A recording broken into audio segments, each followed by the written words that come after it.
او آفرنده است که با عنایت پروردگار ما و تو را به عالم هستی آورد. من و تو پرورده دامان پاک و دستان گرم و آغوش نرم اوییم. او با همین مهربانی در نهاد من و تو مهر را وارد نمود. او با طینت زیبایش زندگی و حیات را زیبا نمود. او دارای قدرتی است که با یک دست دنیای ما و تو را تکان می دهد. تنها او قادر است که برای حفظ جان من و تو حتی با شیر در نبرد شود.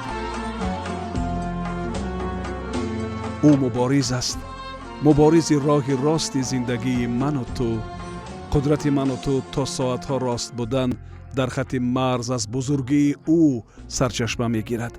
زیرا او یگانه کسی است که سالها قدرت شب زنده داری کردن را دارد. او نمونه عالی یک وطن دوست است. او با محبت خود مهر وطن را در نهاد من و تو جای نمود.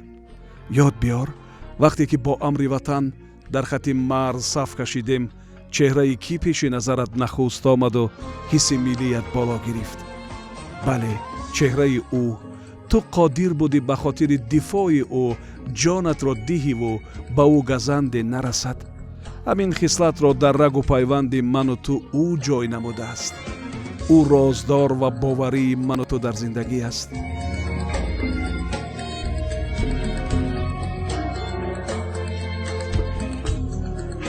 وقتی که قریب بود در محاصره دشمن رفتی، آخرین خواهش را به او کردی.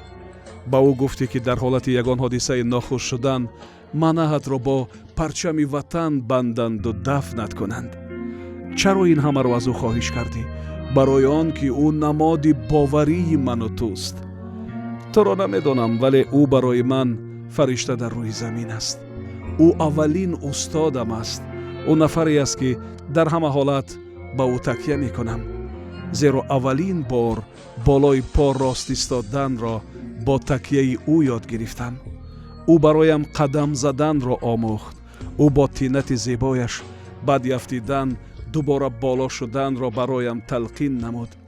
با او در نبرد زندگی استوارم، زیرا یگانه نفری است که مرا در دلخواه حالت تنها نمیماند. من با او اعتماد دارم. او تمام کمبودی های مرا می بخشد، زیرا او بخشاینده است. او فراتر از یک فرشته است. او برایم زیباترین دنیا است، زیرا او مادرم است. روزت مبارک مادر جان.